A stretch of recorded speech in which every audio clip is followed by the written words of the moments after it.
Nekara Bulan Pejeng dalam buku berjudul Amboinske Raritit Kamer yang diterbitkan pada 1705.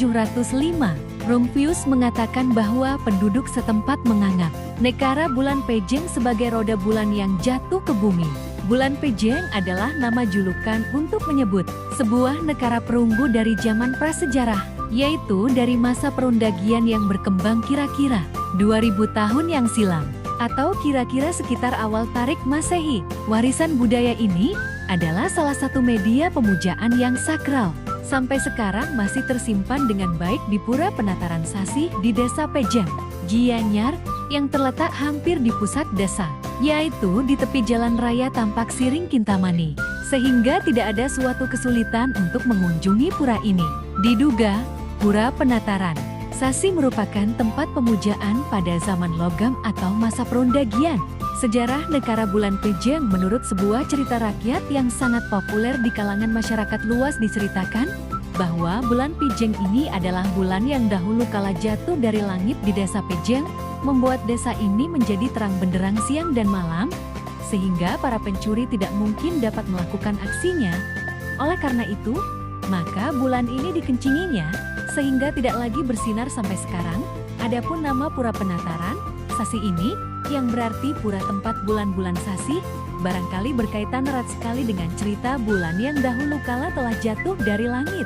Gambaran nekara bulan Pejeng berdasarkan hasil penelitian para ahli arkeologi dapat diketahui bahwa nekara Pejeng adalah sebuah nekara raksasa dengan segala ukuran yang serba besar, yaitu tinggi 186,5 meter dan garis tengah bidang pukulnya 1,6 meter.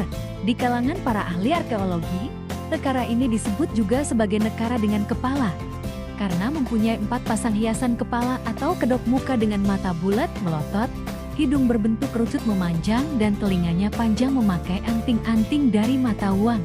Fungsi nekara bulan Pejeng hiasan kedok muka nekara tidak semata-mata hanya berfungsi estetik dekoratif, melainkan lebih banyak berfungsi simbolik magis, yaitu sebagai lambang atau simbol nenek moyang yang mempunyai kekuatan gaib yang dapat melindungi arwah seseorang dalam perjalanannya ke dunia akhirat.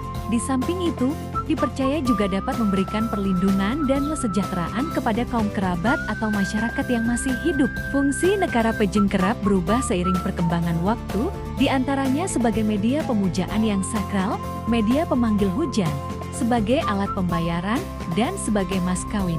Upaya melestarikan. Salah satu cara yang dapat dilakukan untuk melestarikan nekara perunggu tersebut adalah dengan melakukan konservasi. Metode konservasi yang dapat dipergunakan yaitu metode konservasi preventif dan kuratif, pencegahan. Konservasi preventif merupakan tindakan yang paling mendasar, yaitu semua langkah dan tindakan yang bertujuan untuk menghindari dan meminimalkan kerusakan dan kemungkinan kehilangan nilai pada benda koleksi. Konservasi kuratif adalah suatu tindakan yang dilakukan untuk memperbaiki, merekonstruksi, dan merestorasi suatu koleksi dari kerusakan atau pelapukan. Contoh upaya melestarikan. 1. Penelitian dan pemantauan.